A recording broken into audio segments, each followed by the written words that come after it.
Hey guys, Brian delivers you the goods here. I'm returning to you for a special video tonight for part 2 of the best movies of 2022 so far, part 2 video. And like I said, this is for the best movies of 2022 so far, part 2 video. It's the continuation to the first part that I did a few months ago back in early May. So hopefully you'll enjoy this one too, because this is going to be the last so far list that I do for pretty much all albums, all movies, and then I'm gonna get ready to gear up for the end of the year videos towards November and December. So definitely tune into that come the end of the year, of course. So yeah, I'm gonna start from numbers 4 to 10 and let you know my thoughts on these movies that I watched during this year. So let's dive into this best movies of 2022 so far, part 2 video. Now, I don't know if I'm premiering this video or not, but I'll let you guys know if I decide to do that. But still, number 4 is Doctor Strange and the Multiverse of Madness. I actually found this to be a really good movie, or at least a pretty good movie. Um, it's kind of a movie that I haven't really come back to that much this year, but I did enjoy what it was going for, and it was a pretty good Marvel movie for sure. Um, One of the best movies. I wouldn't say movie of the year, but it's one of the best movies this year so far. On the so far list. But there's another movie that's probably going to be the movie of the year, which I'll get to that soon. But still, Doctor Strange in the Multiverse of Madness. I really enjoyed Benedict Cumberbatch playing the role of Doctor Strange again. And because I know each Marvel movie is like a continuation to the next Marvel movie, then the next Marvel movie. So it's like you gotta watch the post credit scenes to see what's going on with certain points in the movies and all that. So yeah, Doctor Strange in the Multiverse of Madness was a great watch. Really enjoyed it, and definitely go check this movie out or buy it on DVD because it's available on DVD as of now. It came out last month on DVD. I just haven't been able to buy it on DVD yet. I probably won't, unfortunately, because I have Disney Plus, and that's why. But still, number 4 is Doctor Strange in the Multiverse of Madness. Number 5 is The Northman. I watched this a week after I did this best movies of 2022 so far, part 1 video, and I really enjoyed this movie. This was a very excellent movie for sure. I wasn't sure what I was going to think of it going into this movie. This is probably going to be a contender for movie of the year for sure. Uh, Alexander Skarsgård plays as this Northman or whatever, or something like that. It's a certain tribe that he was with at the beginning of the movie, or it's like the old Viking days and all that kind of stuff. It was a weird time back in that day, but basically, this movie was really good. The ending shocked me. I was like, "What's gonna happen next?" Kind of shit. So I'm like, I was just blown away with how great this movie was. The CGI was great in it. The, Pretty much the kill scenes in this movie were pretty gory, but it was a well done and well executed movie. So I was really enjoying this movie. So definitely go buy this on DVD for sure. I know it came out a few months ago, but it's worth watching and purchasing. It's that good of a movie. So at number 5 is The Northman. Even what's her name? Um, I know her name, but I can't think of it right now. Still, it'll come back to me in due time. It's just gonna take a little bit of time. I gotta relook at the casting list again to see what her name was. Anya Taylor Joy. That's who I was thinking of. I just remembered it at the last brief second. Anya Taylor Joy did very well in this movie. She played as Alexander Skarsgård's lover in the movie, of course, in the movie. but the last fight scene at the end of the movie was pretty epic for sure. So, like I said, at number 5 is The Northman. Number 6 is Top Gun Maverick. Now, this is one of the best movies this year. I don't know if it's going to be movie of the year, but it's a contender for sure. This and The Northman are the contenders of movie of the year, and this was a well executed movie. This movie has over 1.1 billion support, meaning it's made that much money in the movie theaters because of this movie. It's out on digital HD right now.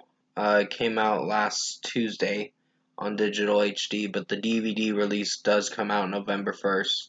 So, very excited to even watch this movie again, possibly even purchase it in due time, maybe as a Christmas present or something. I'm not sure, but I'll see what I can do. But still, um, Tom Cruise did very well playing as what is it, Maverick in this movie again, and Rooster's son, or what's his name, something his name was. I can't remember. I think it was Rooster or something like that. But still, it was a very well done movie, and I really enjoyed the cinematography in this movie and the flight action scenes and them having to train during this movie. Tom Cruise really does his own stunts, and he does a very good job with what he does. Um, but personally, he's gotten mixed up in the Scientology thing, but eh, still a great actor despite what he does in his personal life.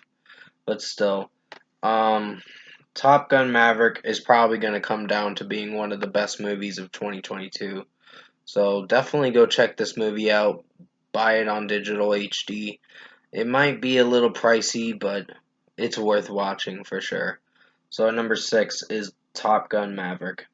Number 7 is The Black Phone. Now, I remember watching this, I think a few days after it came out, and I was really pleased with this movie.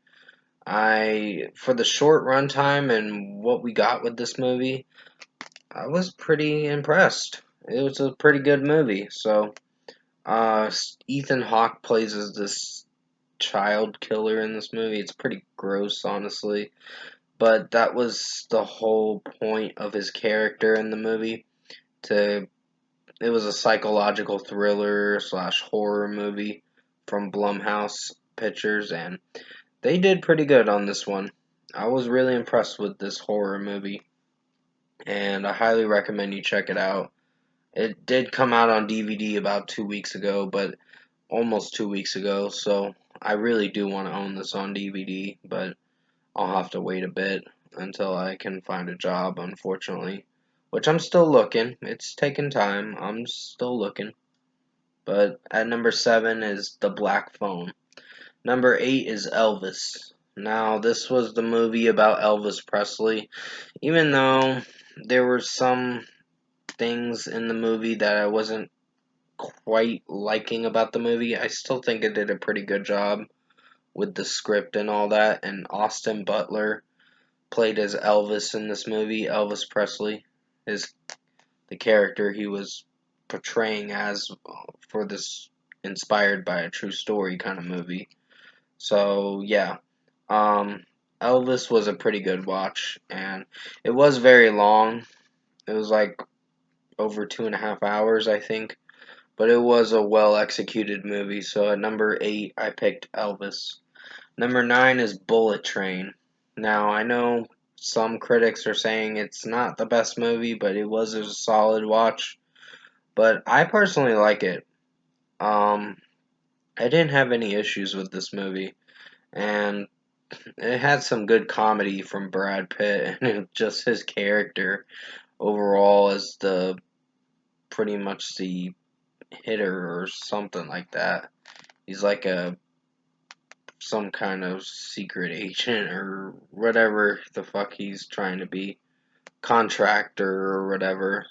that comes after this package, and then everyone's out to kill him in the movie, and it's just really fucked up, honestly. But basically, Bullet Train was a fun watch and a fun ride. He was mostly on the train for most of the movie, pretty much all of the movie, I guess you could say. And he was having a hard time getting off the train. And then he had to encounter people on the train that were trying to kill him. So, Jody or Joey King, I think is her name, or something like that. I'm not 100% sure. Her character, I wasn't feeling for too much, but she put on an interesting role with her character.